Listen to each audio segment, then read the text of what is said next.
1. A nation obsessed with control. North Korea ranks among the world's most tightly controlled nations. One of the most striking features of North Korea is something called Songbun. It's a social ranking system based on your family's history and loyalty to the regime. If you're born into a family that's deemed loyal to the government, life can be easier. You're given access to better education, higher-paying jobs, and even the possibility of living in the capital, Pyongyang. But if your family is marked as disloyal, your future is nearly set in stone. You're confined to poverty, and your opportunities are limited to menial work in remote areas. Once children enter school, it's not just math and science they'll learn. Political education is mandatory. Every subject is taught with an eye on Kim Jong-un and his family, the supposed leaders of the people. Even the media, books, TV, and radio are tightly controlled. People are denied access to the global internet and are restricted to a state-censored private network. In this system, even personal choices are limited. Love and marriage are not free decisions. The government regulates who can marry whom based on their songbun. If you're from a bad family, marrying into a higher class is almost impossible. If you're in a public space and see a portrait of Kim Jong-un, you're expected to show your sorrow by shedding tears. Because in North Korea, even crying is regulated. And it doesn't end there. The state decides where people live, what they wear, and even how they look. There are 28 approved hairstyles for men and women, and choosing anything else could land someone in trouble. This obsession ensures that there is no room for personal freedom or deviation from the state's demands. 2. Things you will never see in North Korea. When you step into North Korea, you quickly realize that the world outside doesn't exist here. North Koreans have never seen a McDonald's, never sipped on a Coca-Cola, or tasted an American-style hamburger. The country follows a principle of self-reliance. If it can't be made locally, it doesn't exist. Even simple things like blue jeans were banned for years. Why? Because jeans were seen as a symbol of American capitalism, a lifestyle that contradicts North Korea's socialist ideals. Instead, most people wear uniforms, simple trousers, or traditional clothing. But it's not just Western fast food or fashion that's off limits. The basic sanitary items that many of us take for granted are almost non-existent. Women in North Korea still often use reusable cloths during menstruation, as sanitary pads are rare and expensive. While they technically exist, they are often sold on the black market for high prices. Most women can't afford them, so they revert to older, less convenient methods. This lack of access to basic hygiene products is a direct result of the government's focus on heavy industry and military production, leaving little room for consumer goods. Incredibly, even something as fundamental as condoms is a concept that many North Koreans are unaware of. The government actually discourages the use of modern contraceptives because they encourage population growth. More people mean more workers for the state. When it comes to technology, North Korea is stuck in another era. Smartphones? Not really.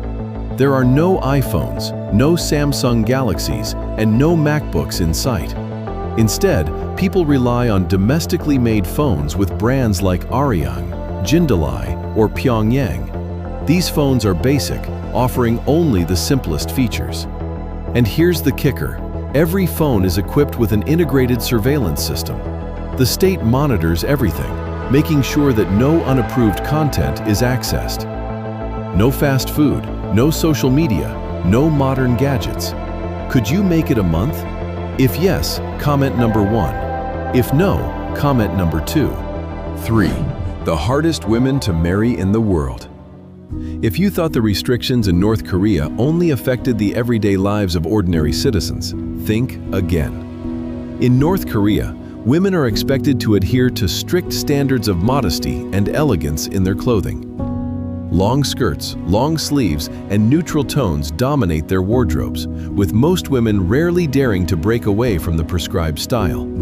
Even pants were once banned for women. Kim Il-sung, the country's first leader, believed that pants were exclusively for men. This rule was only lifted during Kim Jong-un's reign, and it took decades for women to be allowed to wear pants again. When it comes to the actual process of marriage, it's not as romantic as you might imagine. North Korean women are often married off early, typically in their early 20s. And by the time a woman reaches 30 and remains unmarried, it is seen as unusual and even socially unacceptable. Divorce is rare, not because everyone is living happily ever after, but because the culture around separation is highly discouraged. There are immense social pressures to stay married, and divorce carries a significant stigma, making it nearly impossible to leave an unhappy marriage. But perhaps the most shocking part of all is the government's stance on foreign marriages. If you're thinking about marrying a North Korean woman and bringing her back to your home country, think again. Marriage to a foreigner is practically impossible. The North Korean government views such unions as a threat to its national purity. Marrying an outsider, they argue, could weaken the loyalty of future generations to the regime, and might even contaminate the pure bloodline of the country. If you're enjoying learning about these hidden sides of North Korea, make sure to subscribe and hit the bell icon so you won't miss the next eye-opening chapter. Now, let's talk about what life is really like for just $3 to $10 a month. 4. North Koreans earn only $3 to $10 a month. In most parts of the world, a monthly salary can provide a comfortable living, cover bills, and offer a few luxuries. But in North Korea, the situation is starkly different. The average monthly income for a factory worker is a mere $3 to $5. And even doctors, respected figures in most societies, earn just around $10 to $15 a month. The average North Korean doesn't live off their salary in the way most people outside the country do. Instead, they rely on state subsidies for survival. The government provides free housing, rice, cooking oil, electricity, and even education and healthcare, at least in theory. In rural areas, though, these resources often don't arrive on time, and people can go months without receiving enough rice. Without access to stable supplies, North Koreans often turn to makeshift markets called jangmadang to buy everyday necessities. The prices are much higher than those of state-provided goods. But without them, many North Koreans would be left with little to survive on. Electricity is another huge issue. North Korea is known for its chronic power outages.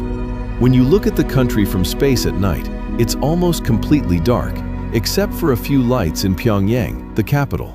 In rural areas, electricity may only be available for a few hours a day.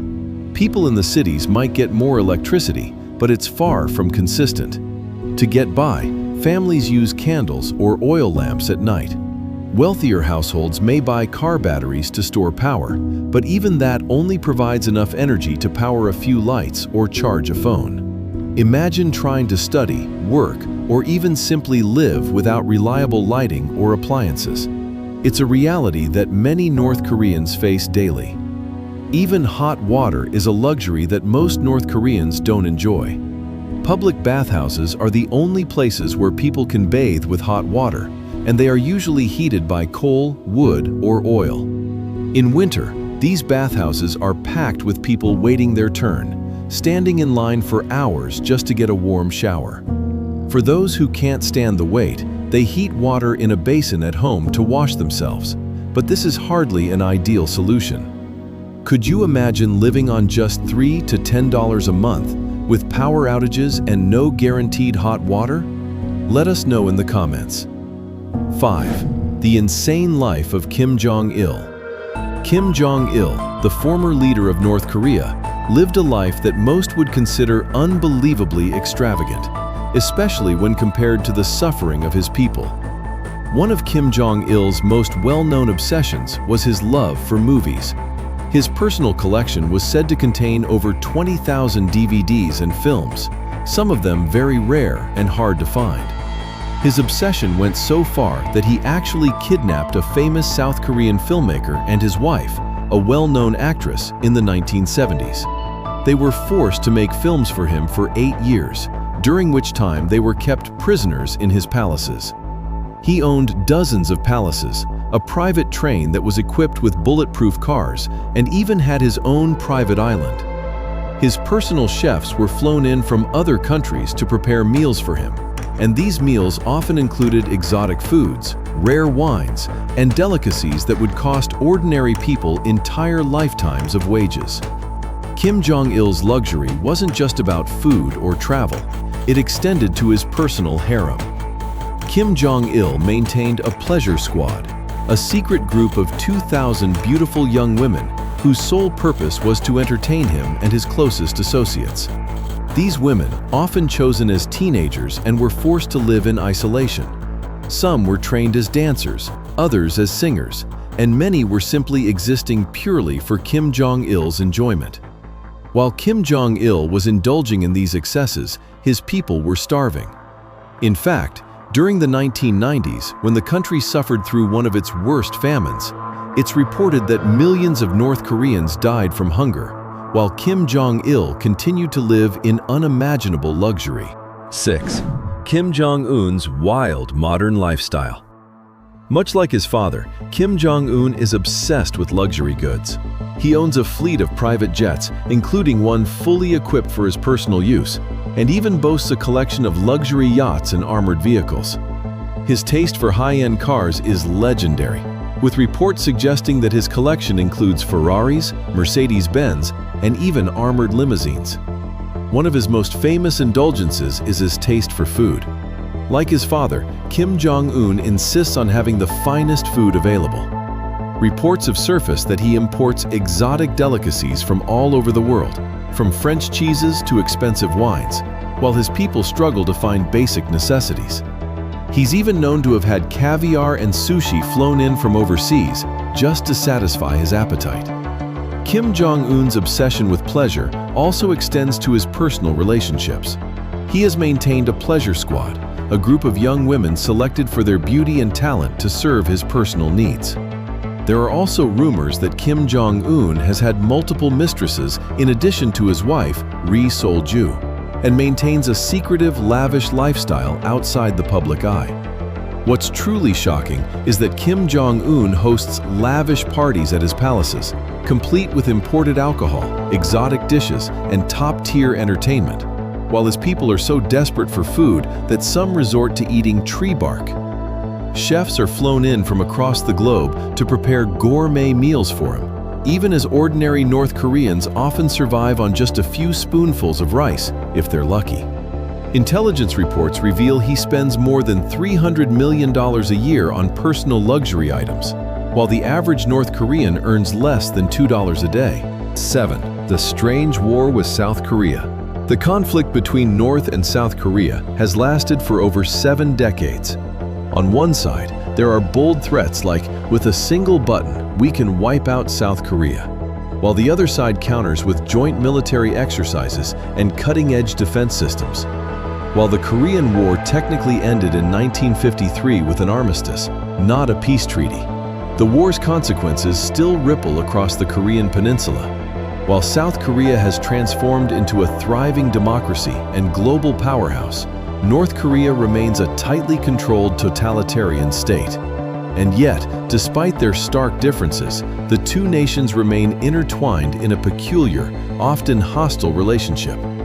One of the most surreal aspects of this ongoing conflict is the use of psychological warfare and propaganda by both sides.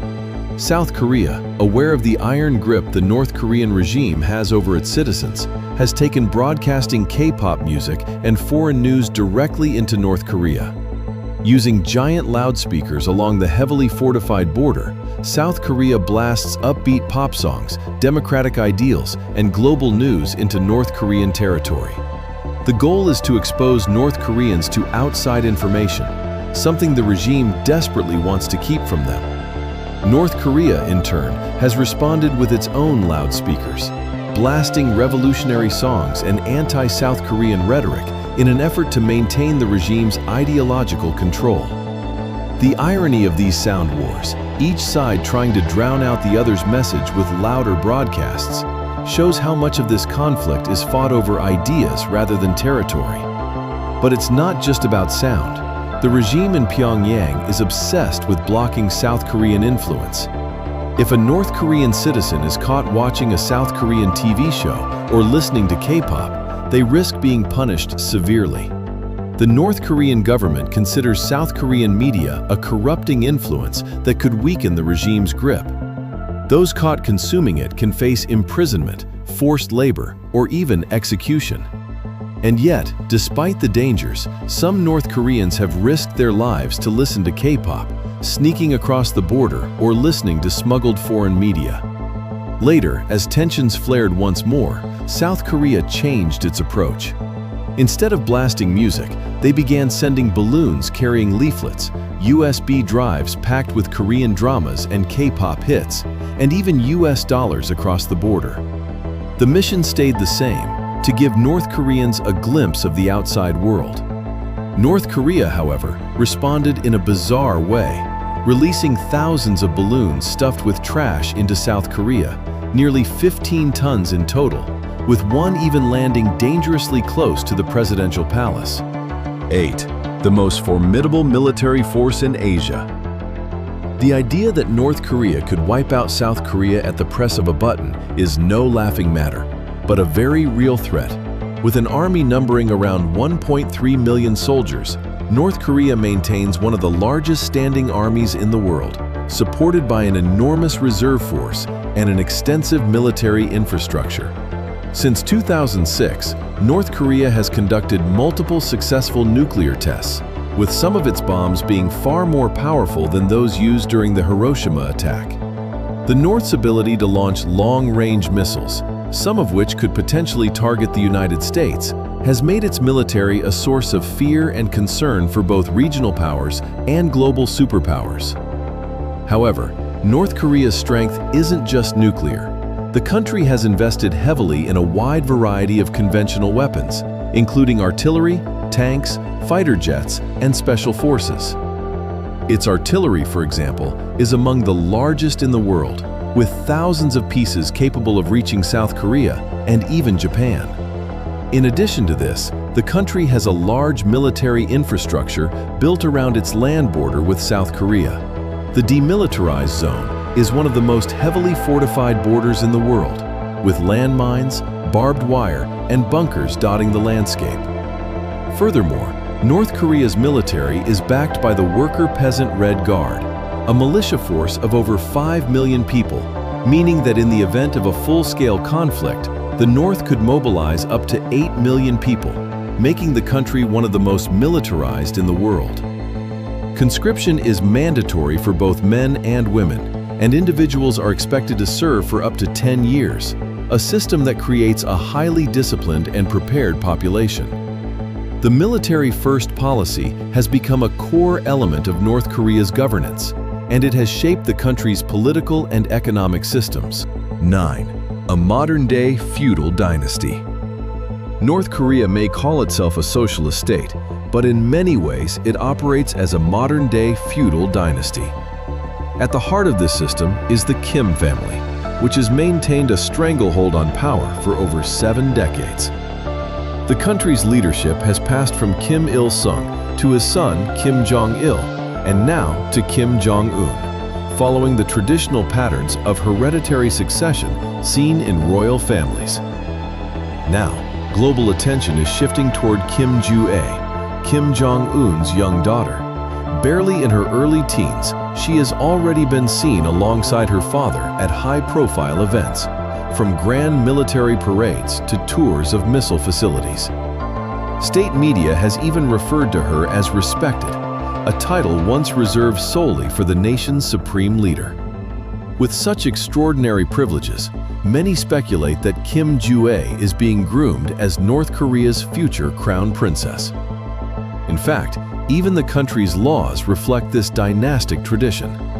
For example, the Juche calendar, which starts in 1912, marks the year of Kim Il-sung's birth, symbolizing his position as the founding father of the modern nation, in the same way that royal families trace their lineage back to an ancient ancestor. Much like the royal courts of old, North Korea has seen its share of ruthless power struggles behind the scenes. Kim Jong-un's uncle, Jang Song-tak, once his most trusted advisor and widely regarded as the country's second most powerful man, was eliminated in 2013 on charges of treason. Just 4 years later, in 2017, Kim Jong-nam, Kim Jong-un's half-brother, was attacked at Kuala Lumpur International Airport in Malaysia. 2 women approached him and smeared VX nerve agent on his face. He passed away in less than 20 minutes. Many governments and intelligence agencies around the world suspected Kim Jong-un's involvement, as Kim Jong-nam had been living in exile and was viewed as a potential rival to the regime. 10. Pyongyang, the most closed-off capital in the world. Pyongyang, the capital of North Korea, is not just the country's largest city. It's also one of the most isolated and secretive cities on the planet. To live in Pyongyang is to be part of the regime's inner circle. Unlike other cities where residency is determined by ordinary means, in Pyongyang, access is a privilege. Only those who are deemed loyal to the regime and possess an impeccable political record can live here. The city is meticulously planned, with wide boulevards, imposing monuments, and grandiose state buildings. It's a place designed to project the power and might of the regime. And it's here that the Kim family's influence is most intensely felt. Pyongyang is a city that barely acknowledges the existence of the outside world. Visitors from abroad are heavily monitored and restricted to approved areas. Even the ordinary citizens who live there are restricted in their movements, often needing special permission to leave the city or even travel within it. Life in Pyongyang is strikingly different from the rest of the country. The city has some of the best infrastructure, including a luxurious metro system with stations that resemble palaces more than train stops, while the rest of the country faces power shortages and lack of basic services. 11. Backward. Traffic in Pyongyang. In most capital cities, rush hour is a chaotic mix of honking horns and busy streets. But in Pyongyang, the streets are eerily empty, with very few cars in sight. In fact, it's common for people to stand in the middle of wide, multi-lane boulevards and not see a car for minutes at a time. This is due to the extreme scarcity of private vehicles in North Korea. Cars are an exclusive luxury reserved for the highest-ranking officials and those with special government connections. For the average citizen, owning a car is nearly impossible. In addition, the government places strict restrictions on the number of vehicles allowed on the road, contributing to the near absence of traffic. Instead, public transportation is the primary mode of travel for most Pyongyang residents. Buses and trams are often packed with passengers, making the daily commute a crowded and sometimes uncomfortable experience. However, due to frequent fuel shortages, these public services often run on a limited schedule. Interestingly, bicycles are also a common sight on the streets of Pyongyang. Due to the lack of cars, many people rely on bicycles to get around. 12. Festivals, culture, and cuisine. In North Korea, festivals and cultural events are not just celebrations. They are a reflection of the regime's ideology and a powerful tool for maintaining control over the population. The most important event of the year is the Day of the Sun, celebrated on April 15th to honor the birthday of Kim Il-sung, the nation's founder. This day is marked by grand military parades, synchronized performances, and fireworks that highlight the regime's strength. Tens of thousands of people participate in these events, showcasing their loyalty to the ruling family. In addition to political celebrations, traditional festivals such as the Lunar New Year and the Lantern Festival are observed. These festivals allow North Koreans to engage in cultural practices while maintaining the regime's oversight. The Arirang Mass Games, a record-breaking performance involving over 100,000 participants, also exemplifies the blending of culture with political ideology, creating a display of unity and devotion to the Kim dynasty. North Korean cuisine is deeply influenced by the country's limited resources. Traditional dishes like kimchi and naengmyeon are staples, often accompanied by rice and vegetables. Taedonggang beer, produced locally, is a point of pride for North Koreans, considered one of the best beers in East Asia. Despite the lack of variety in ingredients, the regime has used food as a symbol of self-sufficiency, even promoting local production of alcohol and crops. 13. Must-visit destinations in North Korea. One must-see destination in North Korea is Kaesong, a city near the South Korean border that was once the capital of the Goryeo Dynasty. Kaesong is home to ancient tombs of Goryeo kings, traditional wooden houses over 600 years old, and the Goryeo Museum, which displays priceless historical artifacts. The city's preservation of its historical heritage makes it a fascinating stop for those wanting to see North Korea's past. Another remarkable location is Mount Myeoyang, a serene mountain range famous for its stunning scenery and the International Friendship Exhibition, which houses tens of thousands of gifts presented to North Korean leaders. The peaceful landscape and historical importance of Mount Myeoyang make it a perfect blend of nature and culture. Finally, Mount Kumgang, or Diamond Mountain, is one of the country's most renowned scenic spots. With its cascading waterfalls, clear lakes, and ancient temples, it offers a picturesque retreat that's particularly beautiful in spring and autumn. 14. Mysterious places in North Korea. North Korea is home to some of the world's most enigmatic and unexplained locations. One such place is Lake Cheon on Mount Chilbo, located in North Hamgyong Province. This small volcanic lake is surrounded by dramatic cliffs and has become the center of local myths. Some say that the lake's water changes color mysteriously, turning from blue to gray after heavy rainfall.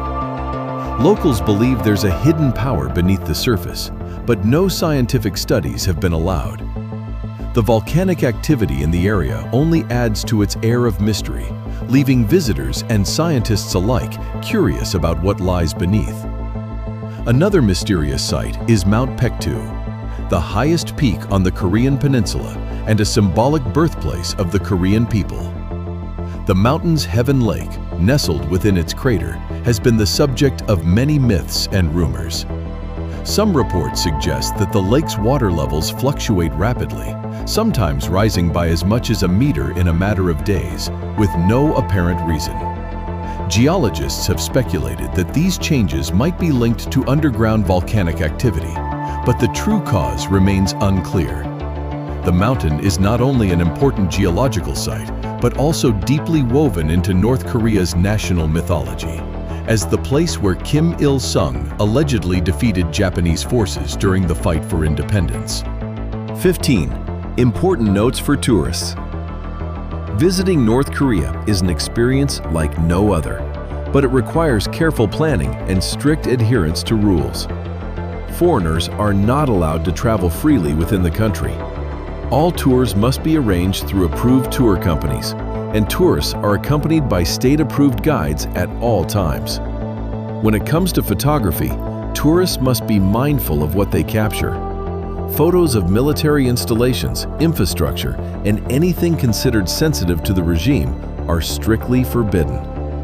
During meals, tourists are often served a uniform menu, typically including rice, kimchi, and naengmyeon. Special dietary needs can be accommodated, but it's essential to notify the tour operator well in advance.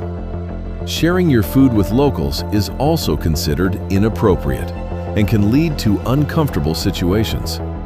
You can only shop at state-run stores, which sell items specifically intended for tourists. You won't find local shops or markets on your own. Additionally, you're expected to pay in foreign currency, with USD or euros being the most commonly accepted. Lastly, remember that conversations with locals should be limited to safe topics, like tourist attractions or North Korea's history. Discussing politics or making negative remarks about the regime could land you in trouble. Conclusion. Visiting North Korea offers a rare glimpse into one of the most isolated and secretive nations on Earth. The question that lingers is this: how much longer will the world stand by as this nightmare unfolds? And what will it take to finally free the North Korean people from their prison-like nation? Let us know in the comments. We always look forward to hearing more from you. And don't forget to hit subscribe, turn on notifications bell, so we can see you again in our next video. Thanks so much for hanging out with us today. I hope you enjoyed it. Your support truly means the world. Wishing you the best of luck.